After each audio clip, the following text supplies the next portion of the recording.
This OSC challenge is led by STEM, is led by Dr. Rachel McMullen in STEM, but many other colleagues in FAS, WELS, and STEM are also involved.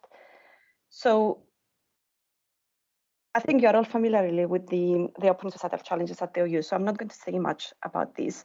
But our OSC challenge was really was approved in the first round of when the program was launched, and it was ranked as a mature project, which brought some additional resources really and support with that. But just to very briefly say, what is the challenge? So what is antimicrobial resistance? And you're probably very familiar with that. AMR is a leading global health issue. It's really when pathogens that cause infection adapt, change, and then they become resistant to drugs. And then what this means is that antibiotics are less effective, infections are not treated, and the big threat is because drugs are not effective, infections and even very minor infections, common infections, are going to become untreatable. So AMR has a really big social and economic costs. 1.27 million deaths are attributed to AMR. It's the 12th leading cause of deaths worldwide, and it's higher than malaria and HIV combined. The estimated cost by 2050 is 66 trillion pounds, and we know that the burden is higher in low and middle income countries. And of course, there is, as you can see here, the stats, well, the pie chart from the World Bank, saying that there's a greater burden in sub-Saharan Africa and South Asia. And of course, there is additional impact on the UN Sustainable Development Goals, which rely on continued effectiveness on antibiotics.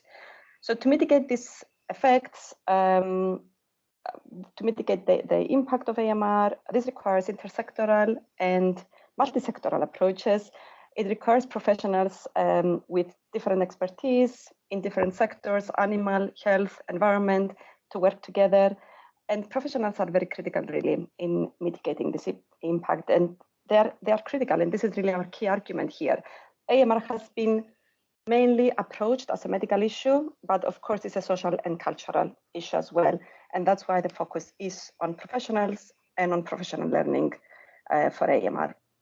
So the OU has, this OSC challenge really builds on previous work that we were doing, and many colleagues were involved in this. So Thomas is here, Feresh is here, Professor Alison Littlejohn from UCL was the academic director, but many other colleagues at the OU were involved in the Fleming Fund. So this was a big UK-aid project funded by the Department of Health and Social Care from 2018 until 2021. It's actually ongoing because we are still working on a grant extension on this program. And it was a 265 million pounds that the UK government provided to focus on AMR surveillance across 24 countries. The grant is managed by a management agency, McDonald, and the OU is a global learning partner in the Fleming Fund.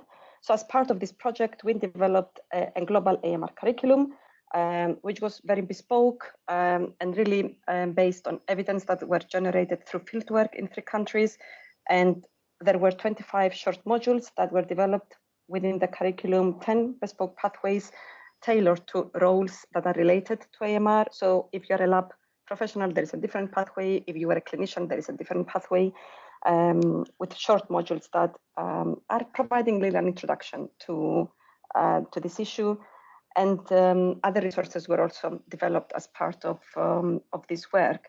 And there is a new phase that is happening. The UK government announced recently in the summer a Fleming Fund 2 for another 3 years, where they are continuing with this support and the focus on AMR. Following on the Fleming Fund, there was an impact accelerator project in Nepal, where we worked with PHRT, which is the Public Health Research and Development, organization in Nepal and 6 other health organizations in the health settings to implement the AMR toolkit. There was a focus on surveillance, activities happening. An output of that project was also the translation of the AMR toolkit in Nepali. And our colleague, Dr. Saraswati, was heavily involved in that project with me at that time.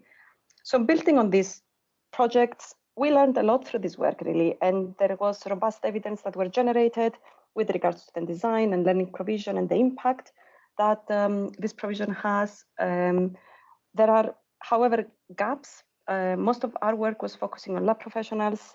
So, for example, we know less about the impact of this provision in professionals other than lab workers, for example, clinicians or pharmacists. We know less about emerging work practices related to AMR beyond the clinical settings in the environment sector, for example. Also understanding processes of co-design of tools and resources to support work with health professionals in this context, but also less understanding about how the introduction of technology, the introduction of tools in these settings really affect how knowledge is represented, how knowledge is shared and supported among professionals. And this is where we come in with the OSCE project. And as you can see here on the slide, the vision is really to enhance routine antimicrobial use and therefore reduce AMR threats to global health and sustainable development through contextually relevant technology-supported professional learning. And the aim is to synthesize knowledge around work practices and behaviors which are required for effective antimicrobial stewardship, and how and which of these behaviors and practices could be strengthened through professional learning. And as you can see, the focus has shifted to antimicrobial stewardship, while the previous 2 projects were very much focusing on AMR surveillance. And stewardship in this context is related to the appropriate use of antibiotics. So we are, this is a collaboration, this is a partnership between the Open University, the Mbale Clinical Research Institute in Uganda, and the Public Health Research and Development Center in Nepal. And here you can see the people who are involved. It is, we all come from different backgrounds. It is really interdisciplinary, but also different disciplines that we are all involved here, but not just academics. There are also, our focal people are actually health, Dr. Olida Shilpakar is a clinician in the hospital, and Mrs. Enid Kuala is a social scientist based in the MCRI. So what we are aiming to do is really to develop an understanding of health professionals' perceptions, understandings, and conceptualizations of antimicrobial stewardship. And we're also aiming to understand existing behaviors and related to antimicrobial stewardship, and how, as I said, which areas are in need of change and could be supported through professional learning. So in terms of the activities that we're planning to do this, we are going through a needs analysis with health professionals from with colleagues in Nepal and Uganda, as I said, with the Regional Referral Hospital in Uganda and the Grandi International Hospital in Nepal.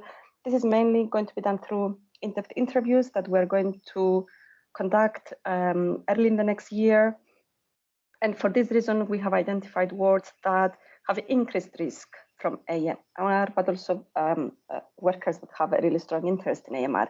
And this is the pediatrics and surgical unit in Uganda and the emergency, they are medicine lab and clinical pharmacists in Nepal. So there is, as I said, we are working with a dedicated focal person in each site, and we're in the process of actually starting more active engagement with them. We're also planning to have some workshops with professionals and policymakers, which these are going to serve to disseminate findings, but also co-produce recommendations and discuss next steps. And in the meantime, there is a systematic literature review that is happening. And if you're interested, I'm sure Janika will be able to say more about this, that is reviewing what has been published around work-based learning and antimicrobial stewardship. And of course, there have been lots of activities happening at the moment, well, in the last couple of months in terms of the agreements between the organizations, in terms of the budget approvals, but also the ethics applications, which are quite prolonged. So we have, of course, the OU ethics application, but also the Nepal Medical Research Council, and also the Uganda Research Council as well, giving approvals for this work. And Yannicka has been doing an excellent really work on trying to put all this together. As I'm sure you know, a big part of what OSCE is hoping to achieve is to attract external funding. So again, much attention on our side is being placed on how we could, how this work could lead to actual bidding for external funding. And these are some ideas of what we currently are discussing, and also through the work that we are doing, this is going. There will be ongoing discussions with partners about that. But I think that's all from my side, actually. Beck, thank you very much for listening, and we are happy to answer any questions that you may have.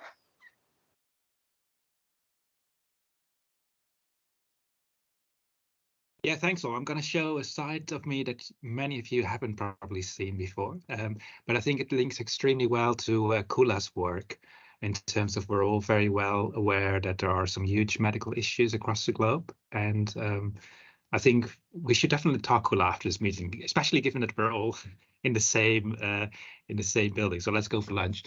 So this work is also coincidentally a built network, and this is basically a project that came out of nowhere. I participated in the World Transplant Games in Perth in March 23, and we had a discussion about our lived experiences and how the lived experiences of us being transplant recipients seems to be very different from what is listed in the kind of medical literature. And we had this idea, hey, maybe we should really get a deeper insight in terms of why are we so different from the medical literature, and what can we learn from people who are able to participate in these amazing events. So we started very chaotically with, basically had a discussion with my wife, who is listed here, Katie Roon, and we thought, hey, let's do something, and let's write something and do some bit of research. And then I thought, yeah, who in the OU is actually an expert in sports sciences? And then I knew Ben Oakley, and I thought, hey, let's bring Ben Oakley in. And then I had a conversation with a couple of transplant recipients, and one of them, Professor Nicholas Toplish from Cardiff University, he's the world leading expert on dialysis treatment, and he became, interested. Then via the organization TransFit, which is the Dutch organization for transplant recipients, I came into contact with the world leading Lizette Pengel, who is a research manager at Erasmus University, and she was the #2 in transplant research in Oxford, which is amazing. And then I also reached out to the person who beat me in Perth, Perry Judd. He's an amazing transplant recipient, but he's also director of allied health at the Prince Charles Hospital, which is the largest transplant hospital in Australia and Southern Asia.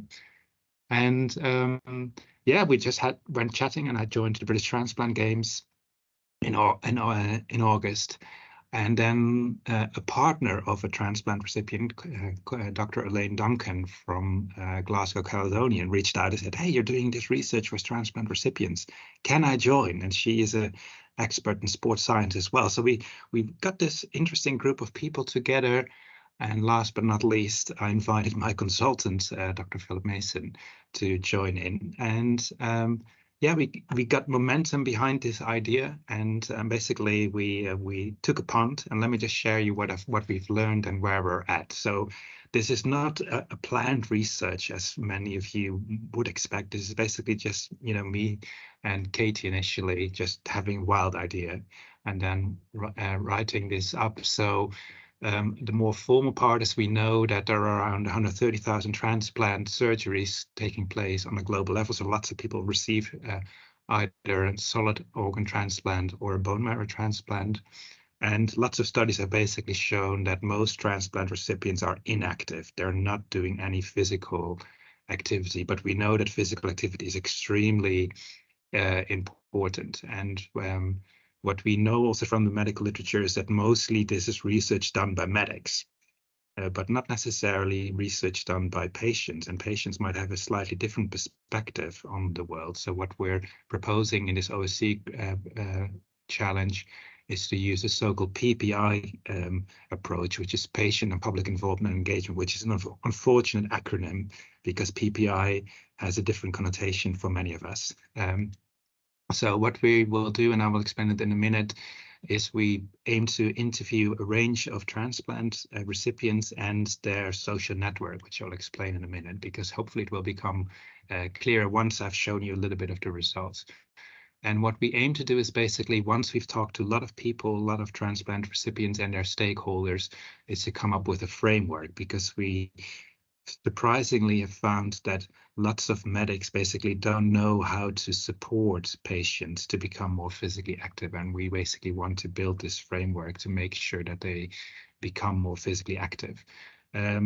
So what we did over the summer, and this was my summer blocked, not going on holiday, but doing this research, we basically interviewed 27 transplant recipients who either participated in the World Transplant event of cycling or participated in triathlon. So these are very highly active people, and we wanted to learn from the very highly active people, how are you able to be so highly active? Because all the literature shows that basically you can't. So we interviewed lots of people, and we then coded all those data. And yeah, I'm very mindful of what Mark is saying, and I'm keen to basically come to that in a minute. So we analyzed this, and we basically, as part of that narrative, we presented a study to the participant at the end of the approximately 1 hour interview. And this study was conducted amongst 16 transplant recipients in the Netherlands. And there they identified, identified a range of barriers and facilitators for physical activity. So on the barriers side, there were like lots of transplant recipients mentioned physical limitations, lack of energy, comobility, lack of strength, etc., etc.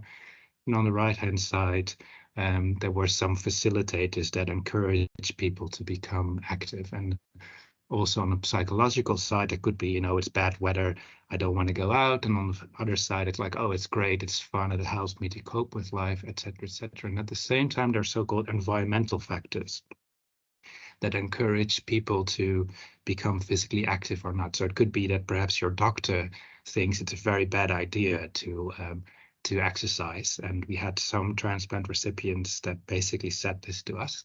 And others basically mentioned, you know, my doctor would encourage me to exercise. And having a dog, as Mark mentioned, could be a facilitator for going outside. So we shared this to the 27 participants.